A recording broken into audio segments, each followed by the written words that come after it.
¿Qué tal, amigos? Muy bienvenidos a Con Ánimo de Lucro, ya lo saben, un espacio de información y análisis económico de confianza.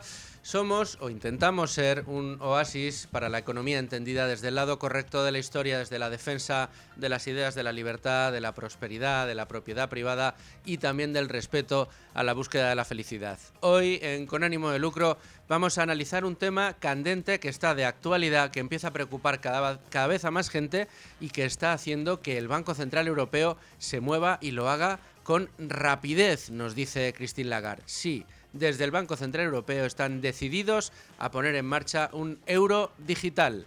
¿Y qué significa esto? ¿Significará el fin del efectivo? Vamos con ello. Podríamos decir que a medida que el Bitcoin se acerca, de momento se acerca, no sabemos qué es lo que va a pasar con este activo digital, pero de momento parece que está más cerca su consolidación como activo digital por excelencia, como reserva de valor o como alternativa a la moneda fiat, que es su completa desaparición. Es algo que tendremos que ver con el tiempo, pero a medida, insisto, que va ganando de valor, ha llegado a tocar los $100.000, ahora está en el entorno de los 80.000, entre los 70.000 y los 80.000 dólares por Bitcoin. A medida, insisto, que esto va creciendo, bueno, pues parece que los bancos centrales empiezan a ponerse cada vez más nerviosos. ¿Por qué? Porque el Bitcoin nació como alternativa a la moneda fiduciaria, a esa moneda fiat cuyo único respaldo es aquel banco central que la emite, es decir, los países que la están emitiendo.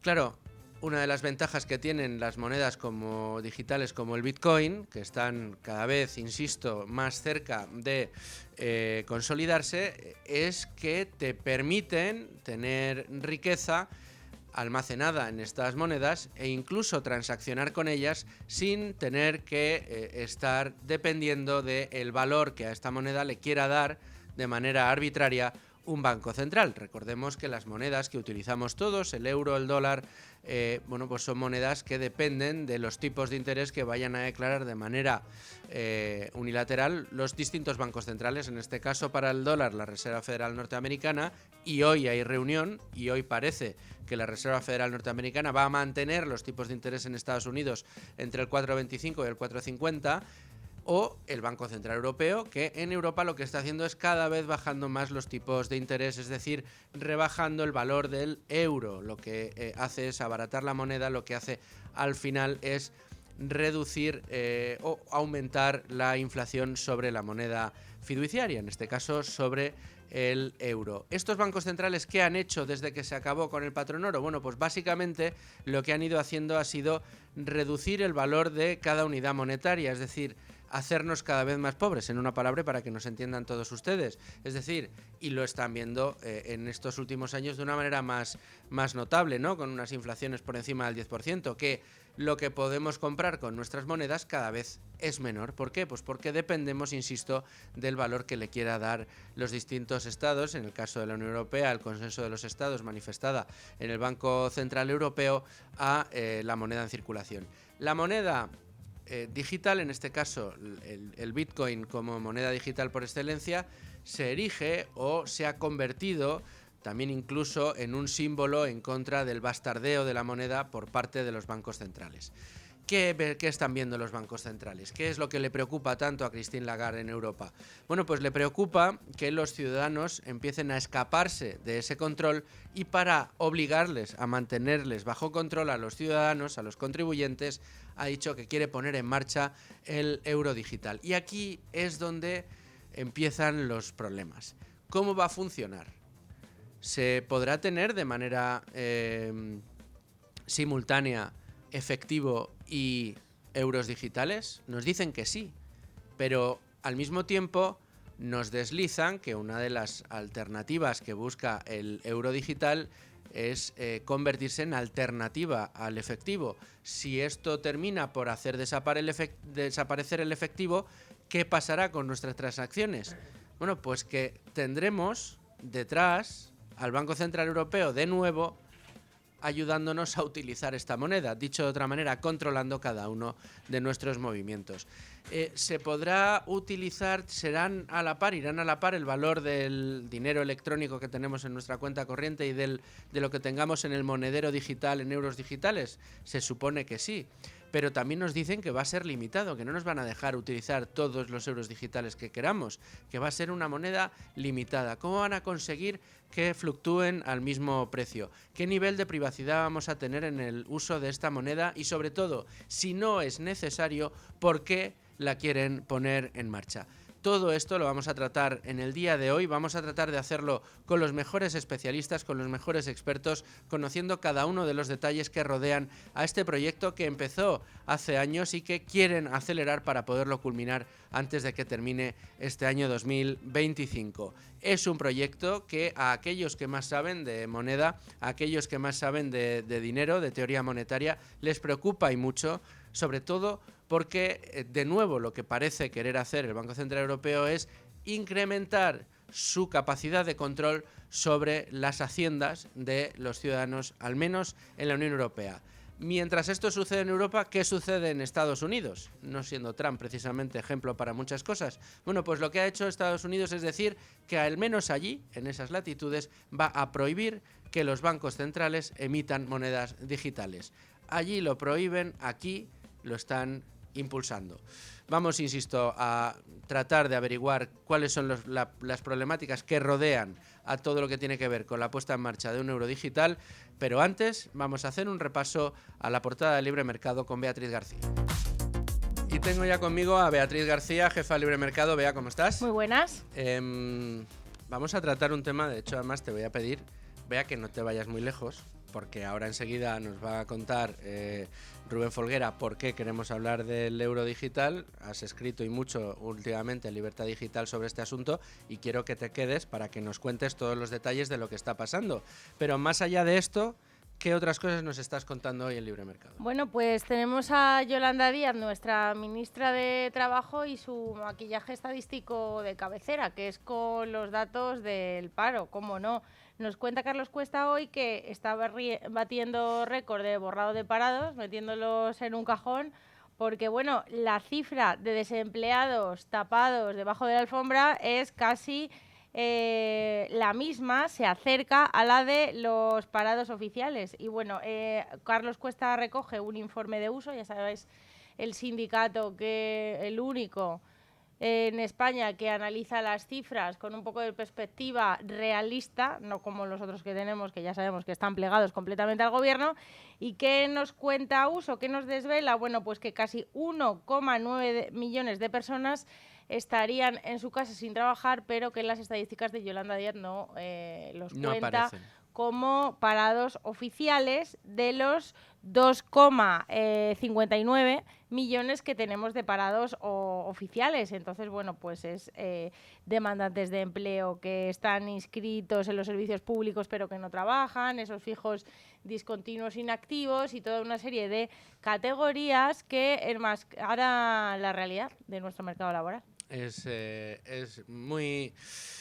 Es impresionante cómo lo han hecho, cómo lo han ido haciendo durante todos estos años y cómo las reformas que han ido poniendo en marcha en buena parte han ido dirigidas precisamente a bastardear las estadísticas de la manera en la que lo hacen. Y yo creo que es cada vez más evidente, sobre todo para aquellas personas que se quedan en el paro, el darse cuenta de cómo cada vez hay más gente compitiendo por optar a cada uno de los puestos que quedan libres en las distintas aplicaciones. Yo creo que cualquiera que nos escuche, que conozca a alguien en esta situación, sabrá, o si él mismo está en esta situación, sabrá que no es lo mismo lo que pasa hoy que lo que pasaba hace 2 años.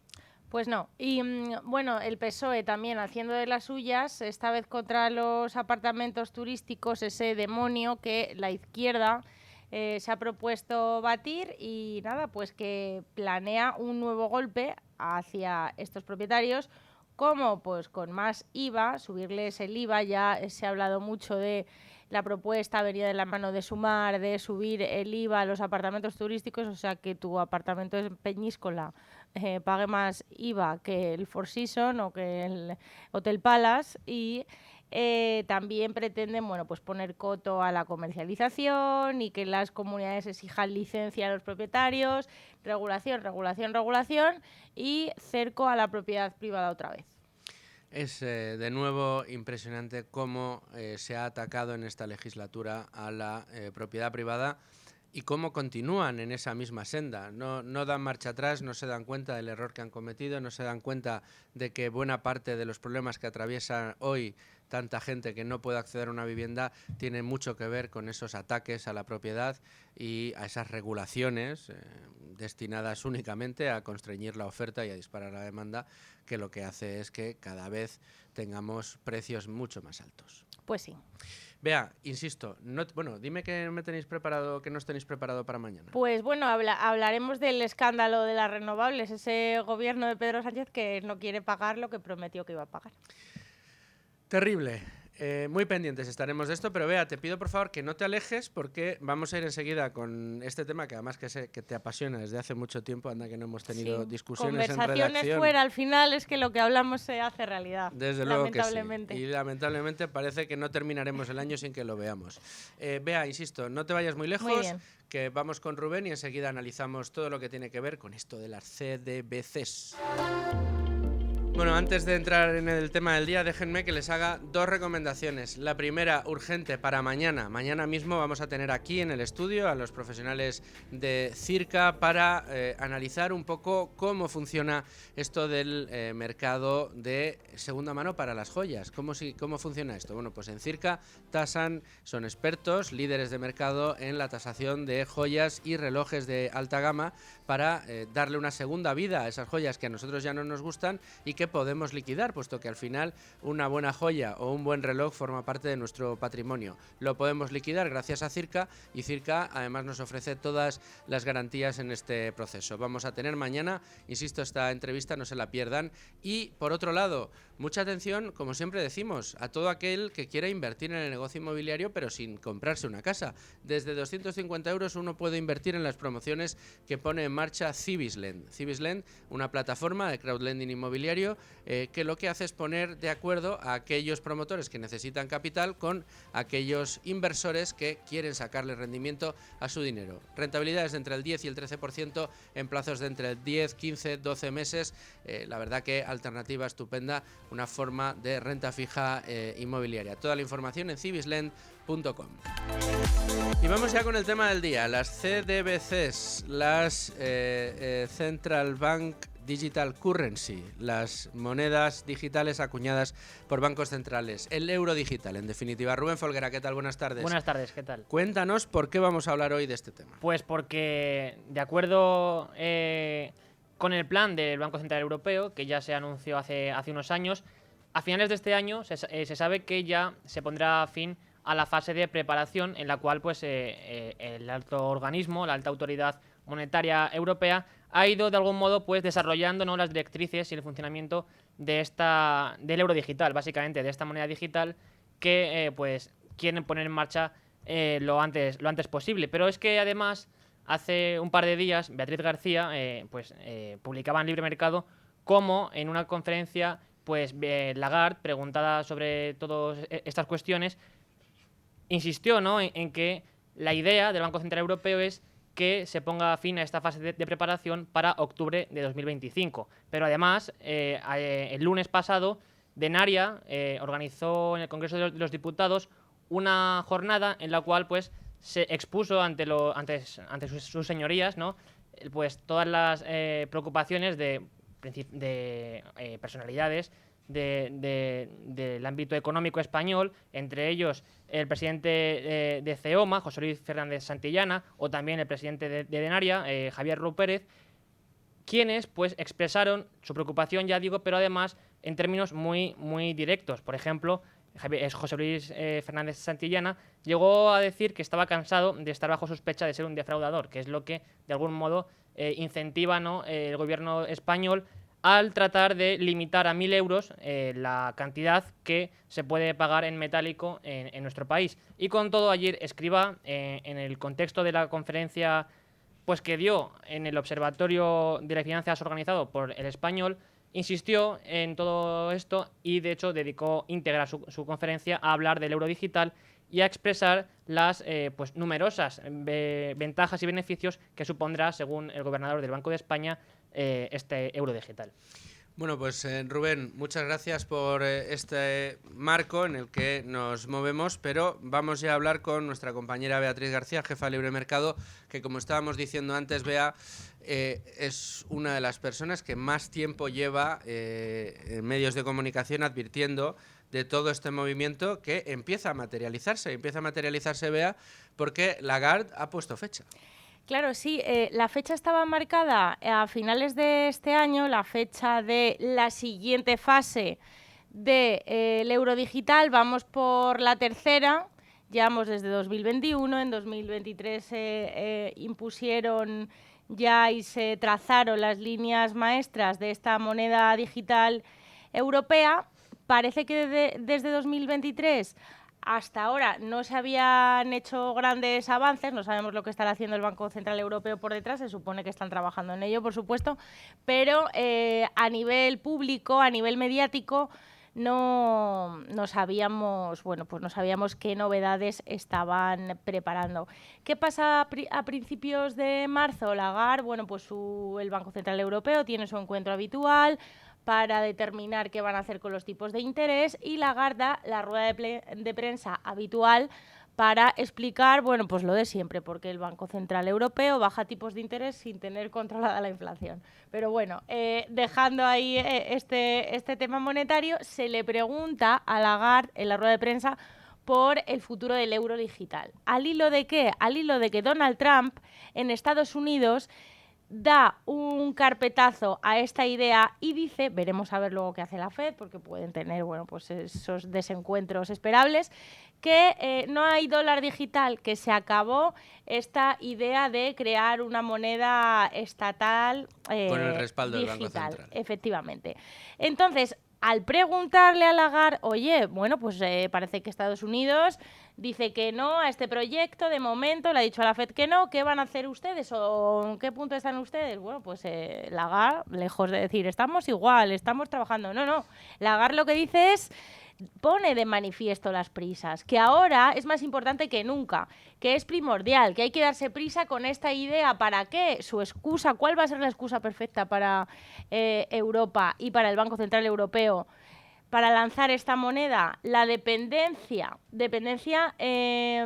por ejemplo, de Estados Unidos o los medios de pago como Visa, ya los están poniendo en la diana. Visa, Mastercard, son empresas estadounidenses. Mira Donald Trump, qué loco está, no podemos depender de ellas. Tenemos que nosotros, como continente europeo, como Banco Central, somos los únicos fiables, es decir, los estados, y le tenemos que dar a la población su monedita, porque a ver si se van a poner a comprar, por ejemplo, criptomonedas, que también es otro de los demonios, y se nos va a acabar ese monopolio de la moneda, que es lo que tienen los estados. Y a partir de esa rueda de prensa de Lagarde se han sucedido numerosos capítulos. O sea, esa rueda de prensa, esa pregunta del periodista, ¿puede ser fortuita? Yo la verdad que no creo las casualidades, pero se han desencadenado toda una serie de eventos y sobre todo mucha inquietud por este proyecto. Beatriz, Christine Lagarde, una de las cosas que dice, a ver, uno de los temores más importantes que hay respecto a la puesta en marcha de este euro digital, insisto, uno de los muchos temores es que sea mayor capacidad, que tenga mayor capacidad de control el Banco Central Europeo y por ende, por extensión, los estados sobre los hábitos de consumo, gasto y vida, en definitiva, de los ciudadanos, de los contribuyentes, de los tenedores de euros, o en este caso de euros digitales.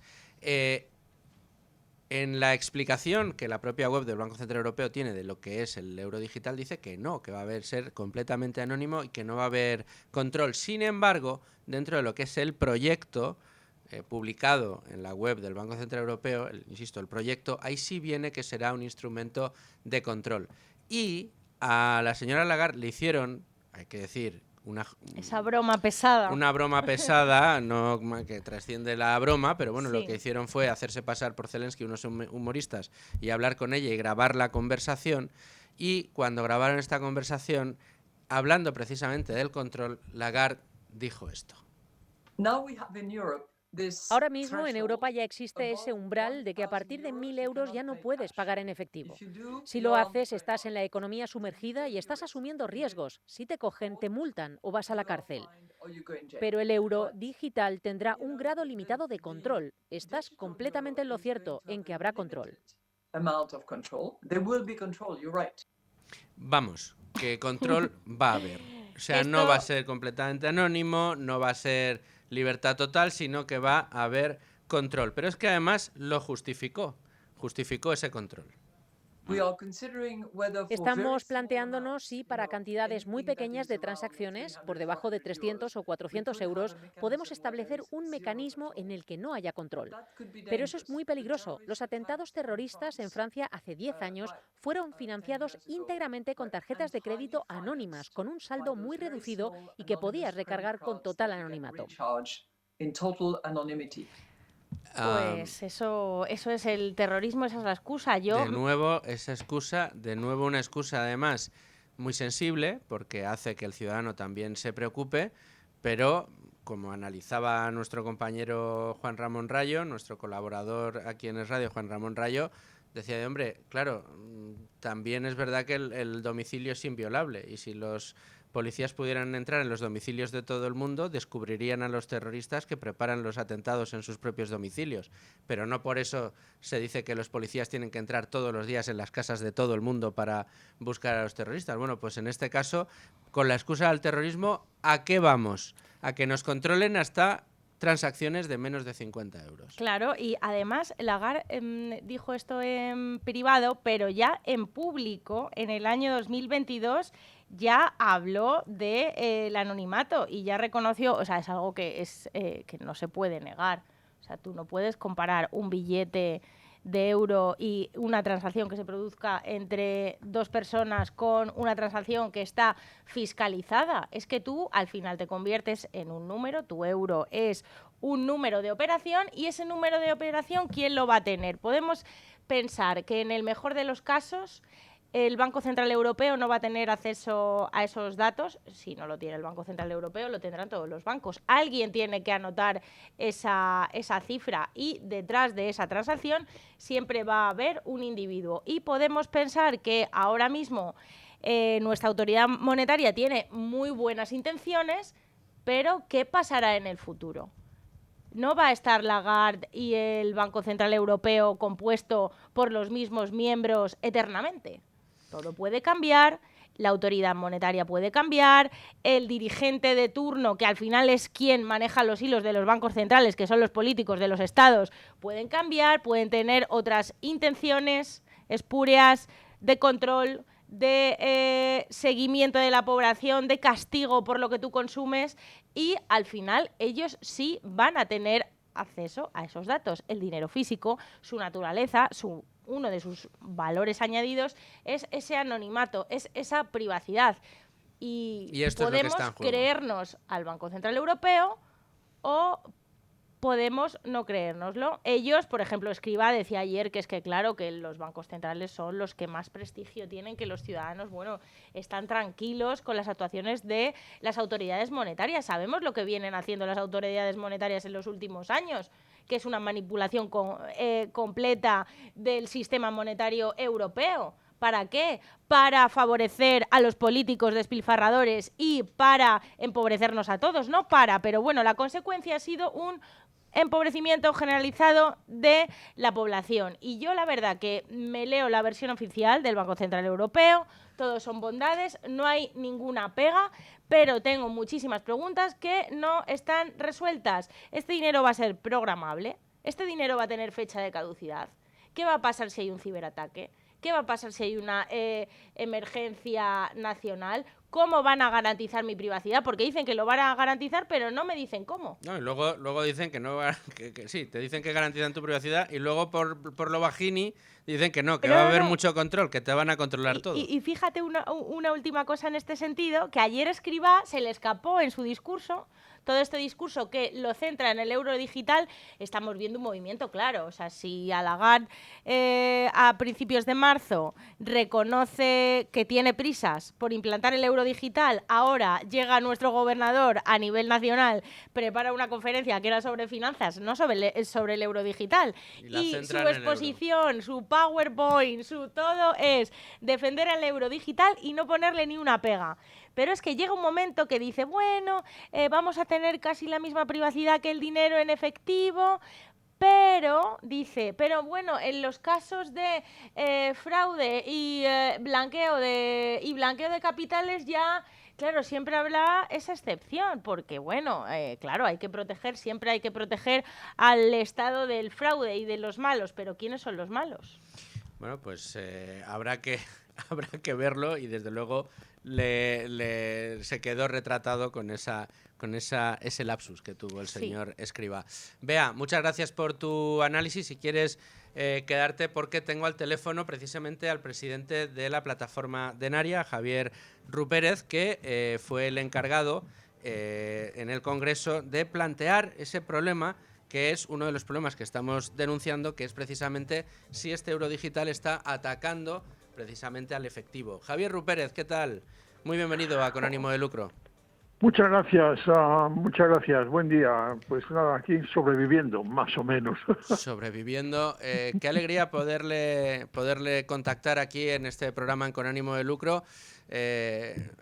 Nos conocemos desde hace tiempo, Javier, y me ha encantado el poder contar con usted precisamente por esto, por un problema en el que nuestros políticos, nuestros gobernadores monetarios, lo que están tratando de empujarnos es precisamente al fin del efectivo. Y el efectivo, Javier, habría que defenderlo, ¿no? No, claramente. Yo lo que estoy oyendo de vuestras entrevistas, pues son claramente defensas del efectivo por todo ese tipo de razones, ¿no? Por la libertad, la provicidad, la seguridad, ¿no? La sesión que tuvimos antes de ayer en el Congreso, desde ese punto de vista, fue contundente, clarísima y brillante, ¿no? No únicamente porque contáramos con la presencia de las asociaciones que necesitan el efectivo, ¿no? Todas las personas que por razones varias necesitan el efectivo, que son millones, por cierto, sino además porque hubo una conversación muy interesante entre 5 portavoces parlamentarios de diversos grupos, de diversos partidos, que fue muy positiva, muy interesante, y los 5, viniendo de partidos diferentes, estaban muy a favor del mantenimiento del efectivo, de la protección del efectivo y de lo que significa, de lo positivo que significa el efectivo en la vida económica, ¿no? Y claro, también surgió el tema del euro digital. Nosotros en Denaria no estamos en contra del euro digital, sino no estamos peleando ninguna batalla en contra de nadie.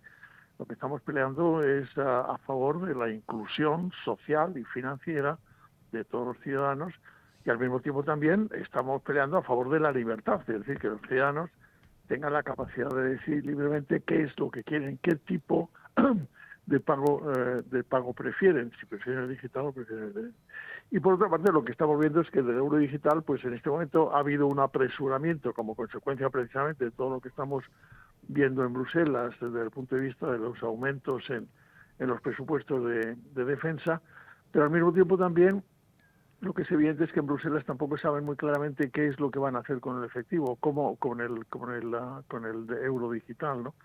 Y nuestro planteamiento es muy claro, es decir, que exista un euro digital, que lo definan, que digan exactamente lo que quieren, pero que tenga exactamente tanto el efectivo como el euro digital exactamente las mismas competencias, los mismos derechos, las mismas obligaciones y la misma proyección.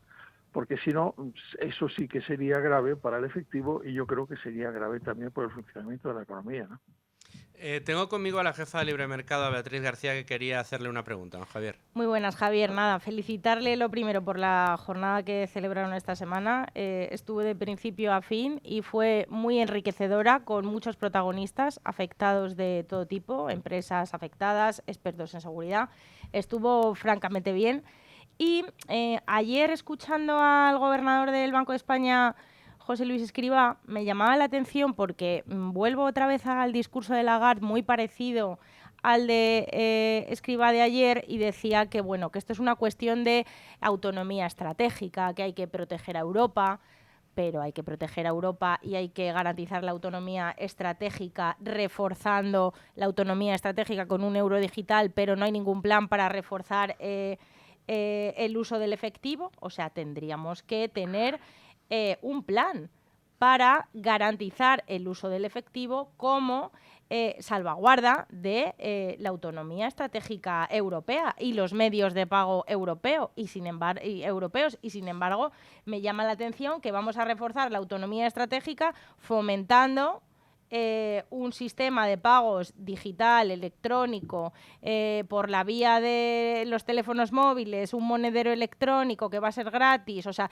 al final no se está yendo en contra del efectivo directamente y públicamente, pero si tú fomentas otro medio de pago sin ni siquiera pararte a aplicar una medida que favorezca al dinero en el efectivo, en el fondo lo que estás haciendo es acorralarlo.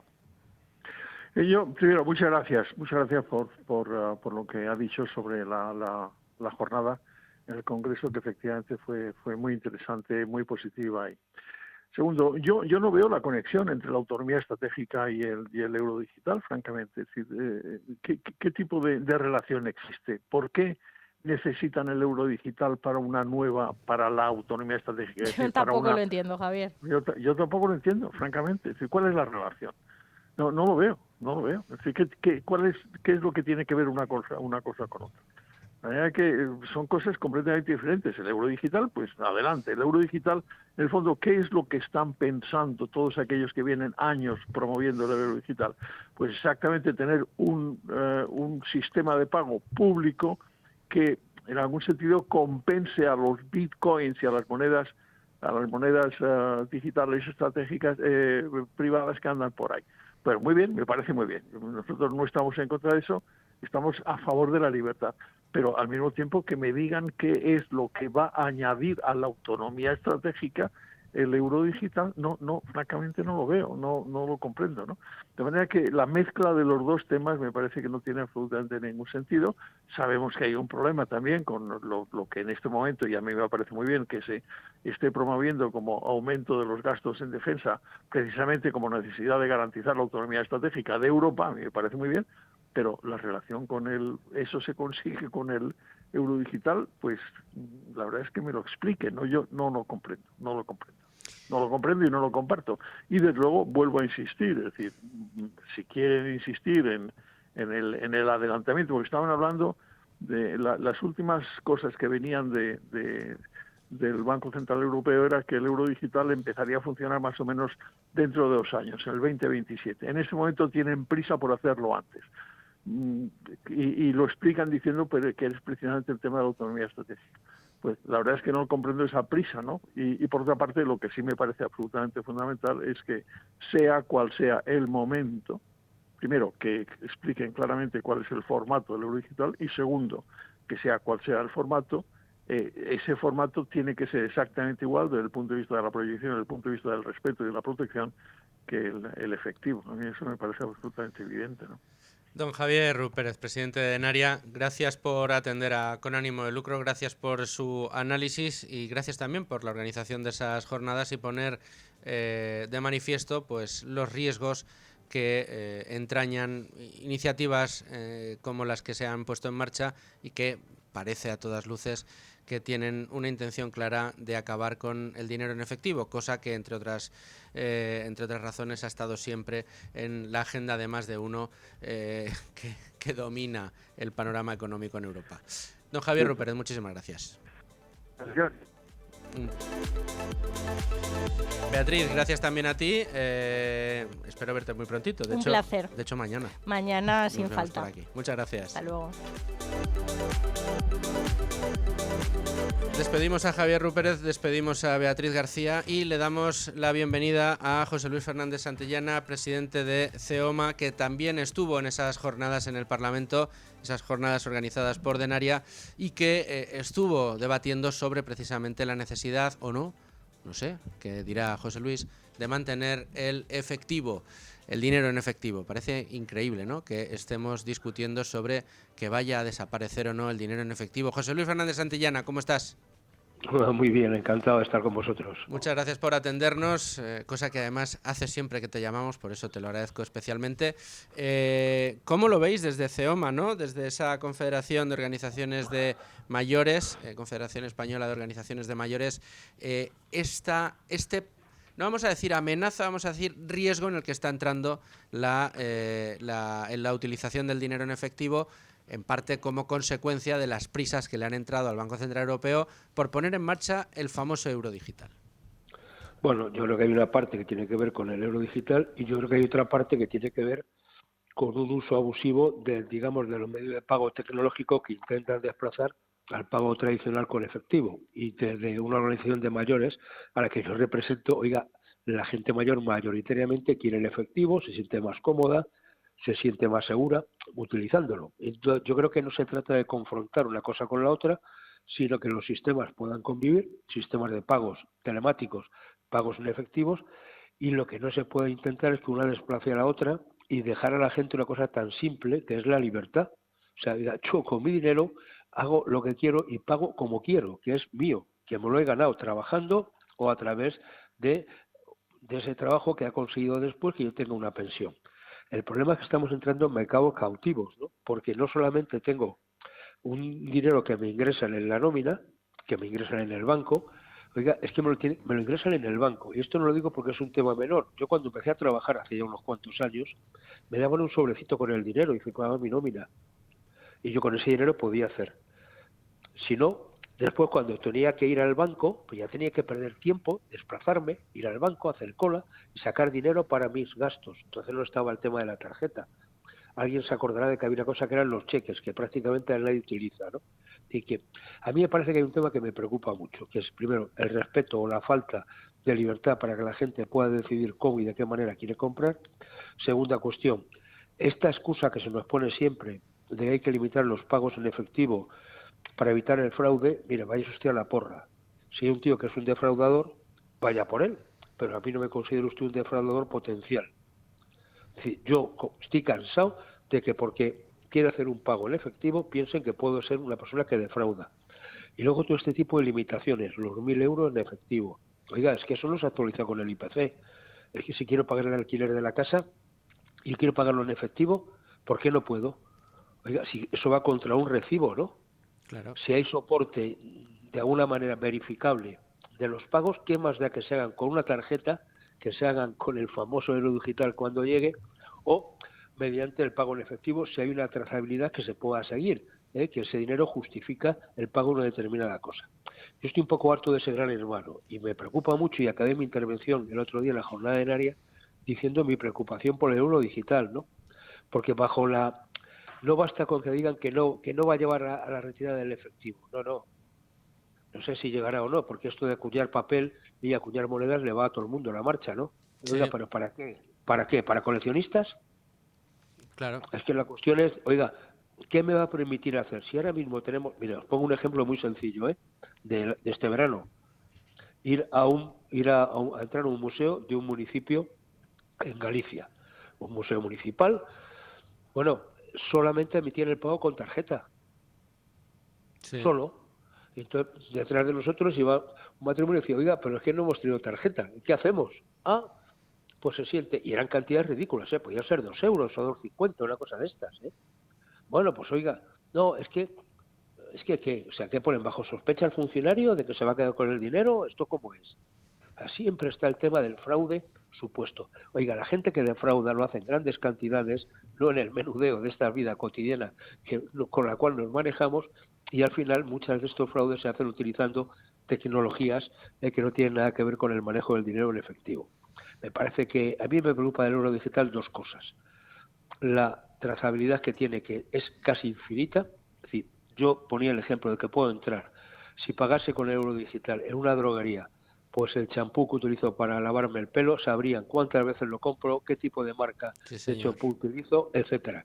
Mientras que si voy con el pago en efectivo, pago, me llevo mi botecito, de aquí paz y después gloria. ¿Por qué tienen que saber todo? No, se va a respetar la privacidad. Hasta que se deja de respetar. Fija, Claro. hemos puesto un sonido de Christine Lagarde precisamente en una suerte de broma que le quisieron gastar unos humoristas y claro, esto al final ha trascendido y el problema es que lo que expresaba en esa conversación supuestamente privada Christine Lagarde, pero que finalmente se hizo pública, era una intención de control prácticamente total. Habla incluso de controlar los pagos por debajo de los 50 euros, porque con la excusa famosa del terrorismo. No, es que los terroristas pueden utilizar, bueno, es que los terroristas pueden utilizar coches y no por eso se meten ustedes a controlar absolutamente todos los coches. O se preparan en domicilios y no entran ustedes en todos los domicilios a ver si todos somos terroristas. Pero con el dinero sí, y se pone la misma excusa y al final es un instrumento de control, José Luis. Claro, por eso a mí insisto en esta idea. Oiga, usted no piense que yo soy un defraudador, porque no, soy un ciudadano ejemplar, que pago mis impuestos, que hago lo que tengo que hacer y por tanto usted no me tiene que tener bajo ese mecanismo de control. Si hay personas que hacen o cometen un fraude, mande usted la inspección, mande usted lo que tiene y a partir de ahí funcione contra ellos, pero no contra todos por principio, porque me parece que esto es una barbaridad. Pero la segunda cuestión es que el segundo, el tema del euro digital tiene que ver con que está acotado la cuantía del mismo y eso puede ser variable en función del Banco Central Europeo, que es el que va a tener la decisión. Si no recuerdo mal, estaba al tope entre 3.000 euros que puedes tener de estas características digitales. Pero Sí. mañana te lo quitan, mañana te lo ahogan, pueden hacer un corralito perfectamente con ese dinero. Es decir, es que, oiga, ese pago que usted está haciendo, por ejemplo, para una cosa que a mí me parece que no es políticamente correcta, no se lo autorizo y te lo tiran para atrás. Es que es el gran hermano que nos tiene controlado. El euro digital tiene absoluta trazabilidad de lo que hacemos, de lo que compramos, de lo que vendemos. Y además, si eso que estamos comprando o esa inversión que queremos hacer no se ajusta a determinada supuesta normativa europea o no es lo políticamente correcto, porque no quiero invertir, quiero comprarme un coche de combustión o detectado coche de combustión. Oiga, pues al final resulta que no me autorizan la transacción.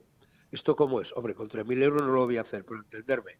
Y este es el problema. Es decir, que yo no creo cuando dicen que se va a respetar la privacidad, oiga, es que estaban ustedes pensando no hacerlo. ¿Cómo es esto que tienen que defenderlo? Sí, sí, sí, ¿Por qué sí, sí, tienen que sí. insistir? ¿Por qué tienen que insistir en que no va a desaparecer la moneda? Oiga, no, si la moneda no, pero hay gente que se dedica a coleccionar monedas y a tener billetitos puestos. Si ahora mismo yo puedo tener dinero en efectivo, pero no me deja usarlo para pagar, intenta pagar en efectivo una reparación en un taller del coche que sea superior a 1.000 euros, no puedes. Intenta pagar el alquiler de una casa por encima, no puedes pagar en efectivo. No, no, y es el control Es que total sobre todo, qué puedes comprar, qué no puedes comprar, es muchísimo más fácil es absurdo, ¿no? Y organizarlo luego, todo. ahora mismo, yo lo que estamos diciendo, y además digo de organizaciones mayores, es que quien está poniendo más trabas para el uso del efectivo ahora mismo está siendo por parte de las administraciones públicas. Muchos servicios de carácter administrativo de la administración municipal, autonómica, general, es decir, que te obligan a forzar el pago con un mecanismo telemático. Bueno, porque yo entiendo que también están poniendo bajo sospecha a los receptores de ese dinero. Oiga, por favor, si usted no se fía de sus propios empleados, ¿esto cómo es? Claro. De verdad, o sea, me parece que esto es un poco, a mí me da mucho miedo, digo, yo no tengo, vamos, yo utilizo, pago con tarjeta, pago en efectivo, según me apetezca, me pille, o depende de lo que tenga que gastar, ¿no? Es decir, uno, claro, porque me parece que en eso está la libertad, ¿no? Claro. Por tanto, resumo, libertad por encima de todo y que los ciudadanos españoles somos ejemplares y no hay defraudadores potenciales. Y luego dejen en paz a las personas mayores que se organizan la vida como quieran, porque si ya tenemos problemas para sacar el dinero, no basta con que usted me ingrese en la pensión, es que luego cómo la saco, porque si vivo en un medio rural no tengo un cajero donde poder sacarla. Claro. ¿Y qué hacemos? ¿Por qué la AEB no se toma la molestia de hacer un mapeo de los municipios que tengan determinado número de habitantes y pone una oficina mancomunada de todas las entidades de crédito para que la gente pueda sacar el dinero? Qué cosa tan simple, ¿no?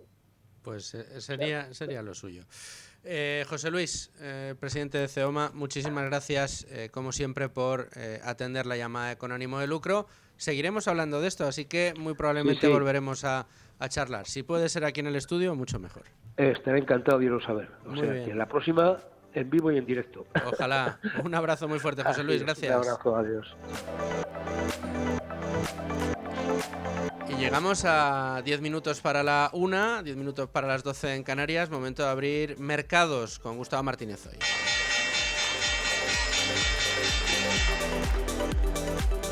Gustavo Martínez, ¿cómo estás?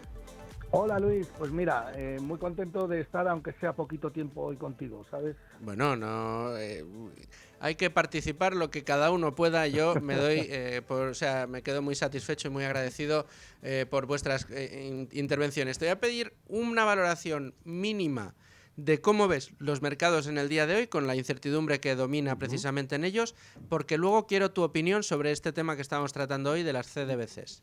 Y sabes que nuestro límite es la 1, que entra el boleto informativo. Sí. Pues oye, esto es muy fácil de resumir, ¿no? La valoración de los mercados es oro en máximos históricos, mientras tú y yo estamos hablando. Y yo creo que muchas sigue veces... máximos históricos y subiendo. Y subiendo. Sí, yo creo que muchas veces con ver lo que está haciendo un solo activo ya podemos determinar cómo está el resto de bolsa, cómo está el resto de los mercados, cómo está la economía real, cómo está la política, cómo está el ciudadano en general y qué es lo que está pasando en el mundo, ¿no? Y esto, pues te lo dice el oro, ¿no? El oro ahora mismo pues lleva casi una subida, un 20% desde que Trump llegó, con esa previa corrección que, bueno, hubo un poco de miedo, ¿no? ¿Qué pasa ahora con Trump? Este gobierno liberal van a fortalecer el dólar, probablemente corrijan los déficits, la inflación, la deuda. Y al final pues el mercado empieza a darse cuenta de que es más de lo mismo, ¿no? Yo creo, ¿no?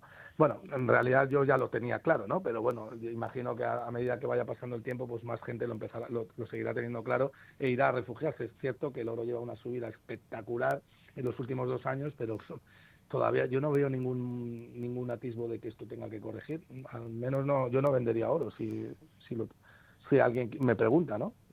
Bueno, tanto es así que precisamente el tema del día, las CDBCs, hablan precisamente sobre la intención de los bancos centrales de perpetuarse por encima o de competir, querer competir o querer anular los efectos de aquel, como el tenedor de oro, el tenedor de Bitcoin, que trata de escapar del bastardeo de la moneda a lo que tienen sometidos los propios bancos centrales, ¿no? Bueno, es que fíjate que el hecho de que haya CBDCs es un catalizador para Bitcoin y para euro, porque la CBDC no es otra cosa que el control absoluto de la privacidad del ser humano. Es decir, directamente te vamos a robar tu voluntad, te vamos a robar tu libertad, te vamos a robar tu capacidad de decidir, te lo vamos a robar todo, ¿no? Eso es la CBDC, ¿no? Es una pulsera que le ponen a alguien porque ha tenido pues las típicas pulseras en la cárcel o algo para que no se aleje tanto tiempo, pero a lo bestia, ¿no? O sea, nosotros ya somos presos del sistema, completamente presos. La CBDC no te deja, estás en manos arbitrarias de cualquier político, que no deja de ser otro ser humano, que decide lo que va a hacer contigo, decide qué vas a consumir, cuándo lo vas a consumir y dónde lo vas a consumir. Y además decide a la velocidad a la que la vas a consumir, si debes de ahorrar o no, si el político quiere generar más inflación o no, te puede poner un límite para que consumas, si no, esa CBDC deja de tener validez, con lo cual te puedes expropiar en términos reales tu propiedad privada. Es decir, es la obra de ingeniería delictiva más avanzada que el ser humano ha tenido en la Tierra, ¿no? Y eso está en manos de políticos burócratas que están ansiosos por seguir gobernando a costa de seguir parasitando al ciudadano, ¿no? Así que tristeza, es una pena que estemos viviendo todo esto, además te lo venden como si fuera cómodo y tal, pero bueno, ya estamos en manos de delincuentes, Luis, hay que decirlo así, y esto va a peor y bueno, esto es bueno para el oro, obviamente, para Bitcoin, que son, bueno, pues los inventos que tiene el ser humano, las herramientas que tiene el ser humano para escapar un poco de toda esta violación de la propiedad privada, ¿no? Gustavo, ¿por qué crees que ha manifestado el Banco Central Europeo unas prisas mayores a las que ya tenía por poner esto en marcha? Siendo además algo que incluso cuando nació se dijo que no era necesario, que no hace falta para nada una moneda digital. Y es curioso, a mí es lo que más me llama la atención al final, que las criptos, en concreto la cripto por excelencia, el Bitcoin, que yo siempre separo y la distingo del resto del mercado de las criptomonedas, el Bitcoin nace casi como contestación al mal uso que hacen los bancos centrales del dinero, ¿no? El cómo han ido aplicando inflación Pues, y de hecho nace con ese límite de 21 millones que hará que no se pueda crear ni un solo Bitcoin más y le dé el valor que el mercado le quiera dar a cada una de esas unidades, ¿no? Bueno, pues los bancos centrales contentos dicen, no, vamos a hacer digitales, pero respaldados por los bancos centrales. O sea, para lo que ha nacido la moneda digital, pero lo vamos a hacer controlado por nosotros. No, eso es obvio. Sí, la CBDC es, digamos, es lo opuesto, totalmente opuesto al oro, lo opuesto a la moneda fiat en cuanto a efectivo se refiere, y lo opuesto a Bitcoin. ¿Y por qué? Me preguntas que por qué están corriendo los bancos centrales. O sobre todo, no, mejor dicho, ¿por qué está corriendo el Banco Central Europeo? Pues es bien claro, ¿no? Alemania acaba de anunciar que quiere aumentar la deuda en 500.000 millones de euros. Y si no subes impuestos, porque ya no puedes subirlos más, porque tienes a los ciudadanos robándoles el 70% de lo que producen entre impuestos directos, indirectos, tasas e inflación, pues lo único que te queda es generar más inflación y a una velocidad mucho más rápida. ¿Y cómo haces eso? Con las CBDCs. Si lo acabo de decir, si es que la CBDC es una herramienta de control absoluto sobre el ciudadano, y el control absoluto significa que su propiedad pasa de ser suya a ser tuya. Y eso es lo que el Banco Central Europeo quiere. Rápidamente tener el control absoluto de todos los ahorros de los ciudadanos para poder localizarlos ellos arbitrariamente. Si lo dijo el otro día von der Leyen, dijo, vamos a invertir a través de los ahorros de los ciudadanos en las cosas que nosotros queramos. Eso lo dijo ella directamente. O sea, no solamente te están diciendo que te van a robar, sino cómo te van a robar. Y esa es la gran preocupación que yo tengo, porque estoy viendo que se está produciendo de una manera acelerada y que no hay ningún tipo de oposición a esto, ¿no? Y así estamos, Luis, pues con esta pena, ¿no? Gustavo, en lo que a mercados se refiere, ¿tú crees que se va a reflejar de alguna manera esta iniciativa del Banco Central Europeo? ¿Crees que va a afectar a algún valor en concreto el hecho de que se vaya a acelerar la puesta en marcha de la moneda fiat? Del euro digital. De la CBDC. Hombre, yo creo que el mercado todavía no lo tiene del todo interiorizado. Es un tema complejo, ¿no?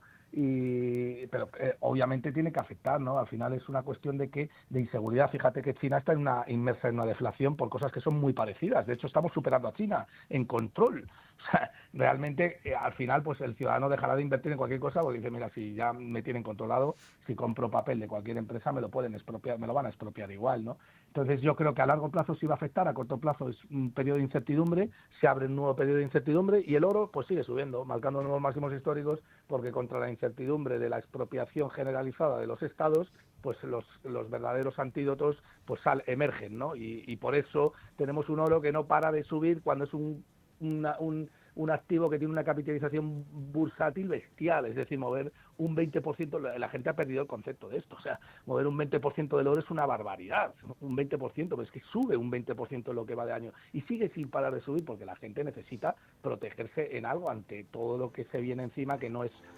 otra cosa que una violación y una expropiación de la propiedad privada brutal, ¿no? Gustavo Martínez, te agradezco como siempre que hayas estado en Con Ánimo de Lucro y espero verte muy prontito de vuelta aquí en el estudio.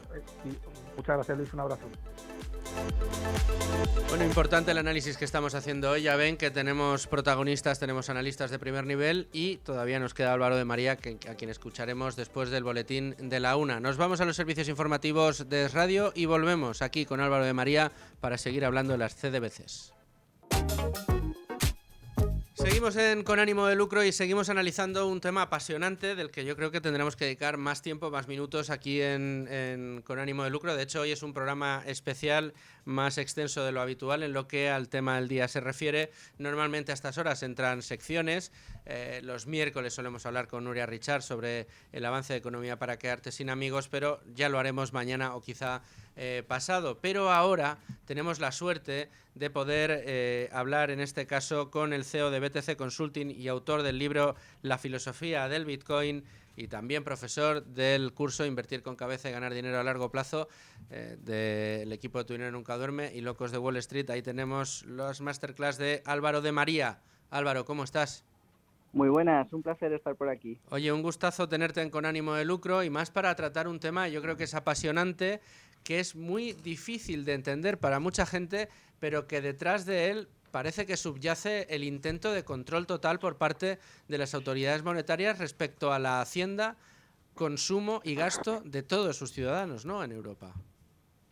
Sí, bueno, al final las CBDCs van mucho por esa línea, pero también hay que recordar que es algo que ya hacen con los bancos comerciales, ¿no? Quiere decir que al final pues es un pasito más que les pone las cosas a un botón o a un clic, pero que es algo que ya hacen, ¿no? Que ya controlan los movimientos, ya lo hacen a través de los bancos comerciales y que esto simplemente pues es un pasito más, ¿no? Es un avance más en la posibilidad de poder devaluar nuestro dinero, de poder generar toda la inflación y toda la masa monetaria que quieren, de poder controlarnos y censurarnos de una forma mucho más rápida, ágil y sobre todo de tener un control mucho mayor. Es curioso la diferencia que hay entre Estados Unidos y Europa para estos asuntos, ¿no? A mí hay programas de televisión norteamericanos que me gustan mucho. A mí me gustan mucho los coches y hay algunos de estos programas de gente que transforma coches en talleres que me llamaba poderosamente la atención porque solo aceptan el pago en efectivo. Este coche vale $200.000, pero solo aceptamos efectivo. Y ves ahí al que lo compra, que viene con una bolsa llena de billetes y entonces tú te quedas ojiplático y dices, esto en Europa es absolutamente impensable, es absolutamente imposible. Quizá por eso en Estados Unidos han decidido que no se van a poner en marcha las CDBCs, no se van a poner en marcha las monedas respaldadas por bancos centrales. De momento Trump ha dicho que eso no, allí en Estados Unidos, y mientras esto sucede en Estados Unidos, ¿qué hace Europa? Corriendo, por favor, ya lo teníamos para el 27, pero lo queremos aprobar antes de que termine el año.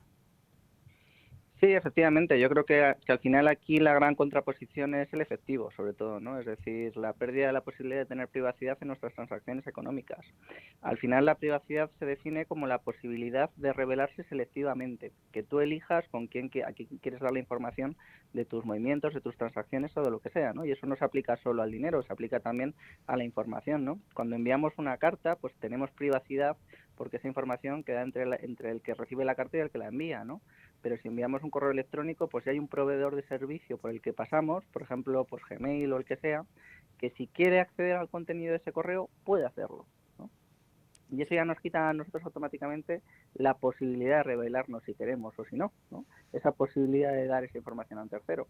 Claro, con el dinero pasa lo mismo. Si yo pago en efectivo, esa transacción queda entre el que recibe el dinero y yo. Pero si pagamos a través ya sea de banco o de CBDCs, pues esa información la tiene también el proveedor del servicio. Y en ese sentido lo que perdemos es completamente la privacidad en el ámbito digital, ¿no? Ahí tenemos y tendremos siempre un contrapunto que es Bitcoin, ¿no? Y a medida que más gente aprenda a utilizarlo y aprenda cómo funciona, pues podrá mantener también la privacidad en ese ámbito digital, pero es verdad que al final con la volatilidad pues lo limita para ciertas transacciones o ciertas operaciones muy puntuales, ¿no? Sobre todo para el ahorro. Para el ahorro pues es muy útil para mantener la privacidad, ¿no? Pero es verdad que en el resto de las transacciones del día a día pues cada vez tenemos muchas más limitaciones a la hora de mantener la privacidad. Y es que es una salvajada, ¿no? O sea, yo recuerdo, y no soy tan mayor, ¿no? Pues que se podía comprar cualquier cosa con efectivo prácticamente, que no tenías ningún tipo de limitaciones, podías comprar un coche con efectivo, podías hacer muchas cosas, ¿no? Hasta un piso. Es que hasta un piso. Y es que ahora ya no puedes ni comprar un reloj, ni comprar prácticamente cualquier cosa que supere los 1.000 euros en efectivo, ¿no?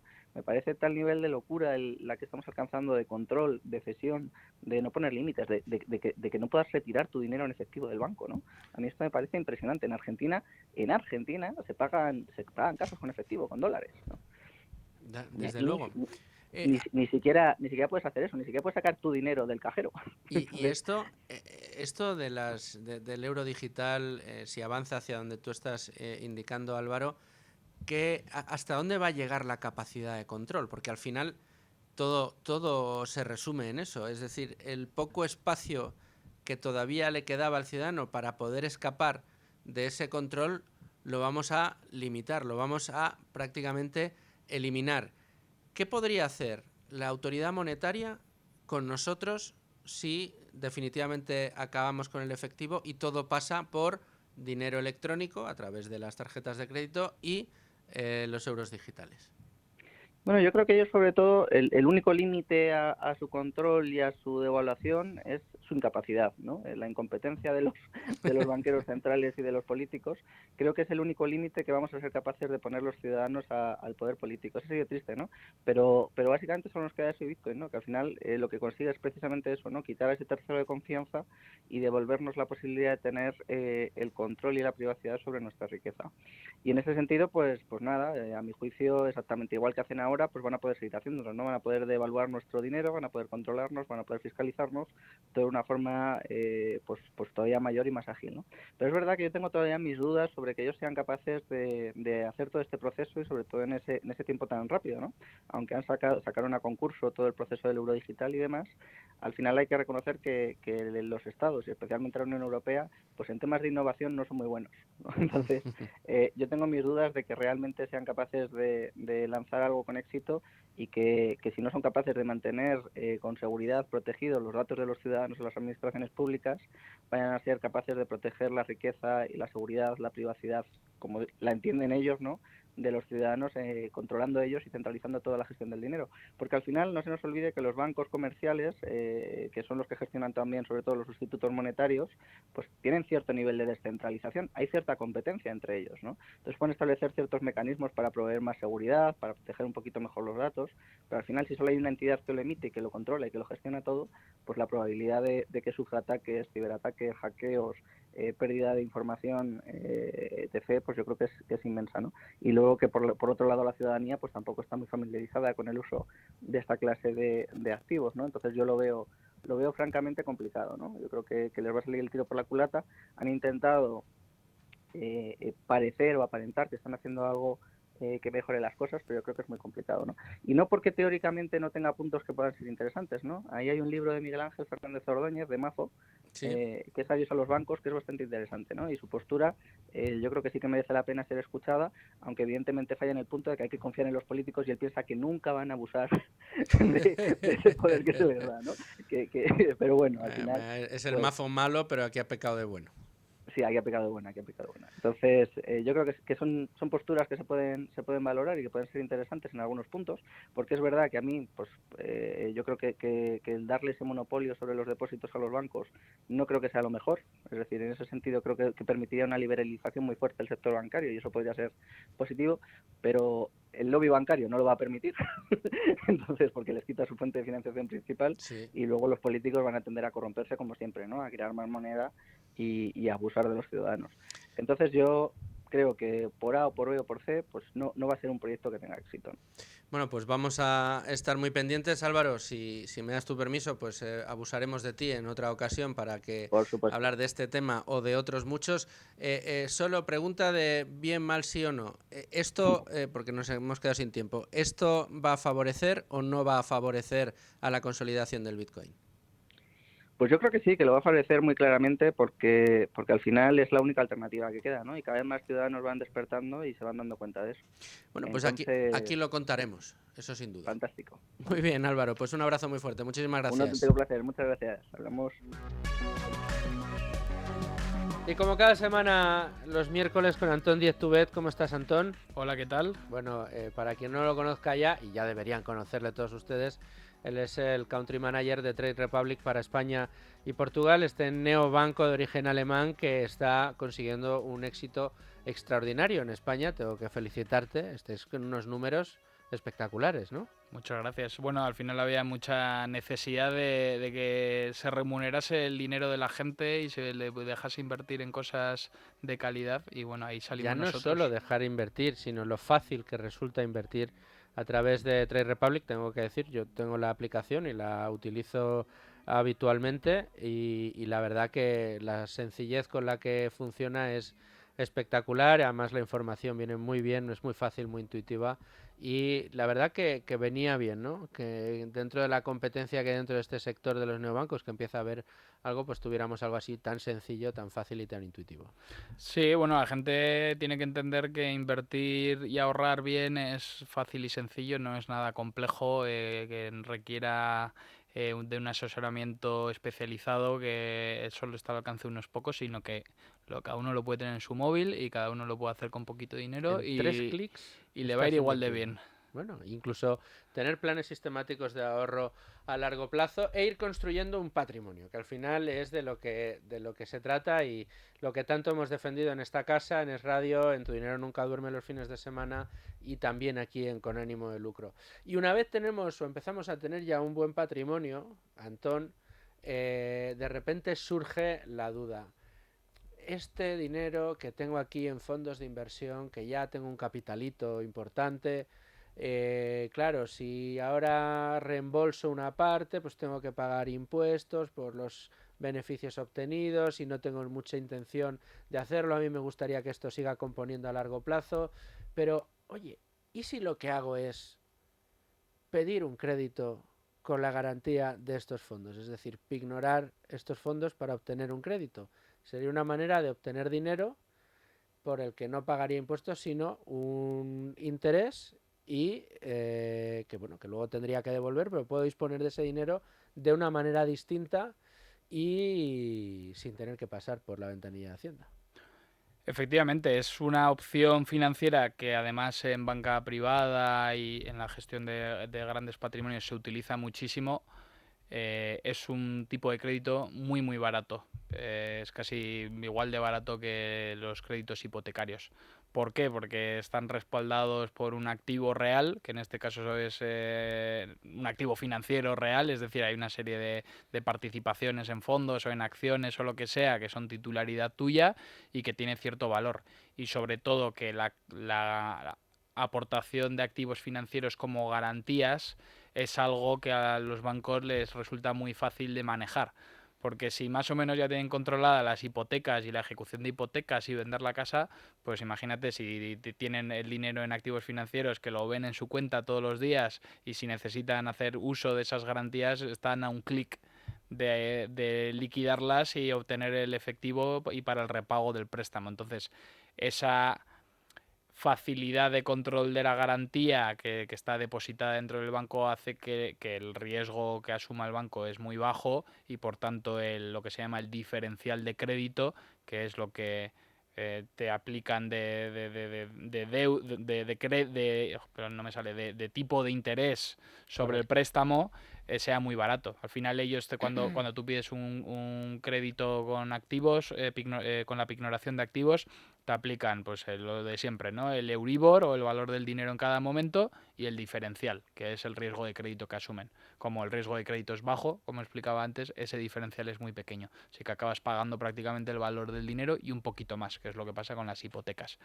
¿Por qué tiene sentido hacer esto? Como bien decías, si necesitas dinero pero tienes ganancias de capital acumuladas muy importantes que hacen que acceder a ese dinero tenga un impacto fiscal significativo, pues igual prefieres apalancar la cartera y obtener un préstamo que luego repagarás. Incluso en temas de sucesiones puede tener mucho sentido, ¿no? Cuando la familia puede decir, oye, yo no quiero levantar estas plusvalías y es mejor que las heredes porque así te va a beneficiar en el pago de impuestos, ¿no? Y las vas a recibir libres de cargas. Libres de cargas, ¿no? No sé cómo lo decían, la plusvalía del muerto. Del muerto, ¿sabes? Pues por ejemplo puede tener sentido, que a mí tengo muchas conversaciones o incluso con mi padre. Mi padre tiene ahí unos que no quiere tocarlos. No, esto para vosotros ya, tal, no sé qué. Entonces no quiere acceder. Pero como el día que necesita acceder, pues hay una alternativa de decir, oye, no, ignóralo y accedes un poco al dinero. Y ya está. Pero son créditos que no te los regalan, tú lo tienes que repagar, pero luego tienes que repagarlo. Condiciones muy buenas, muy ventajosas, sí. Y que además si en los plazos en los que te hayas marcado, incluso la propia revalorización de los fondos, si la obtiene, pues también puede pasar lo contrario. Si lo que pasa es que durante el periodo de vida de ese crédito tus fondos caen y caen con fuerza, el banco te va a pedir garantías adicionales. El margin call, que se llama. O sea, a ti nunca te van a prestar el 100% del valor de tus garantías. Siempre te van a prestar un porcentaje inferior a ese 100%. Normalmente suele estar entre el 60 y el 80% del valor crediticio que se llama de la cartera. O sea, ellos siempre le dan un valor crediticio a la cartera, es decir, tú tienes 100, el valor crediticio de esto es 80. De tal modo que yo te puedo prestar 80. Si tu cartera baja de 100 a 90, no pasa nada. Si baja de 100 a 80, yo te voy a decir, oye, tu valor de cartera está cerca del valor crediticio, que por tanto, como bajes de aquí, tienes el famoso margin call, que al final es una llamada de tu banco que te dice, o me traes más pasta o te liquido, te vendo los activos porque yo quiero recuperar el 80% y tú estás en 80. Entonces ya no puedo esperar más, mándame garantías o te vendo. Pero sin embargo, si lo que tienes es el camino contrario, es decir, que ganes, o sea, que esas participaciones ganen capital, obtengan buenas rentabilidades, podrías aumentar tu disponibilidad de crédito si la quisieses. Igualmente, si haces las cuentas, podrías ganar incluso por encima de los intereses que tienes que pagar con el crédito y has dispuesto del dinero. Es que conceptualmente a largo plazo, cuando tú apalancas una cartera, lo suyo es que se revalorice más que el coste de capital. Exacto. Por eso en banca privada de los altos patrimonios se recomienda esto, porque a largo plazo tiene sentido financiero. Tu cartera de inversión diversificada con un componente de bolsa siempre debería superar el coste del préstamo, porque es un préstamo con un coste muy bajo. Incluso aunque tú destines el dinero a algo que no te produce nada, por lo menos el coste del préstamo debería poder pagarse con la rentabilidad de la cartera. Entonces al final accedes a un dinero sin coste, que digamos. De todos modos, una práctica muy habitual de cuando se piden que préstamos con pignoración de activos es la reinversión, porque al final tú tienes 100 y dices, oye, yo tengo 100 aquí que lo puedo maximizar pidiendo un préstamo muy baratito y reinvertir. Entonces, en lugar de tener 100, tienes una inversión, digamos, de 150 y tú has pedido 50, que te está costando, por poner un ejemplo, un 3%.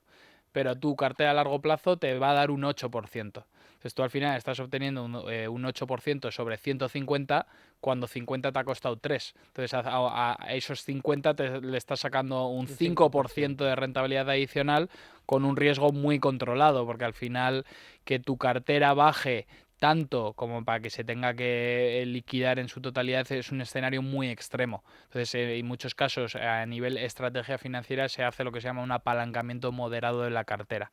Que no es que apalanques 80 veces la cartera, o sea, que con 100.000 inviertas 400.000, no. Pero con 100.000 puedes invertir 120, 130, 140 y pues a largo plazo tiene sentido financiero. Oye, una duda, Antón. Pongamos por caso que estábamos hablando, ¿no?, de la pignoración. Tú pignoras, te dejan pignorar, tú tienes 100, te dan 60, con un tipo de interés muy bueno. ¿Qué pasa si tú impagas? Bueno, sería una cláusula, probablemente te liquiden la cartera, completa, o parte de ella. No, pero depende de lo que ponga en el contrato. No sé si será una liquidación total, porque tú cuando impagas realmente has hecho un evento de quiebra, ¿no? Igual que en los bonos. Hay bonos que si impagas es causa de quiebra, pero en realidad igual la empresa no está del todo quebrada porque tiene dinero en otro lado, simplemente ha impagado en un bono. En este caso pues sería parecido, depende de lo que pongan las cláusulas, pero habrá una cláusula que diga que tienes un aviso 2 o luego se liquida todo o se liquida por el valor del impago, eso habría que verlo. Por el valor del descubierto, ¿no? Claro, sí. O se puede capitalizar también en el préstamo. Si tú tienes colchón porque se ha revalorizado tu cartera y dicen, oye, realmente te puedo extender la línea y este pago lo capitalizas y no pasa nada. Depende un poco de la relación con la entidad financiera. Con la entidad financiera. Lo que sí que hay que tener en cuenta es que hay distintos tipos de pignoración de activos y el más interesante es la pignoración de la cartera o de la cuenta, que te permite mantener la flexibilidad de movimientos dentro de la cuenta, ¿no? Que es no sé si entra dentro del crédito lombardo o por lo menos se utiliza en otros países europeos, que tú al final no vas al notario y pignoras fondo A, fondo B, fondo C, porque eso luego ya no lo puedes tocar si lo has pignorado así. Lo que tú haces es pignorar los valores dentro de una cuenta. Entonces, dentro de esa cuenta se te da cierta flexibilidad para pues hacer un rebalanceo, para cambiar un fondo por otro. Habrá que ver también con la entidad qué tipo de flexibilidad te da, porque no tiene sentido que te den un préstamo con unas condiciones para una cartera pues, relativamente conservadora y que de repente te vayas a una cartera mucho más agresiva y las fluctuaciones de valor de la cartera puedan diferir sustancialmente, porque igual habría que reajustar el valor crediticio, ¿no?, que se le había asignado. No es lo mismo darle valor crediticio a un bono del Estado alemán, que se va a mover relativamente menos, que dárselo a una acción de pequeña capitalización, ¿no? El valor crediticio que le van a asignar es menor a los activos de más riesgo por el mismo riesgo de fluctuación que tiene, y a los activos más conservadores les suelen dar un valor crediticio, o en inglés se llama lending value, que suele ser más alto. Bueno, pues hemos aprendido muchísimo con esto de la pignoración de fondos, es interesante. Luego en privado te planteo algunas posibilidades que igual están muy bien. Antón Díaz Tubet, Country Manager de Trade Republic para España y Portugal. Como siempre, muchísimas gracias por estar Con Ánimo de Lucro explicándonos todos estos anticonsejos. Muchas gracias a ti. Y a ustedes, señores oyentes, como siempre, muchas gracias por estar ahí un día más. Aquí les espero mañana con asuntos de su interés Con Ánimo de Lucro, a las 12. Es Radio Libre Mercado, 105.7 FM.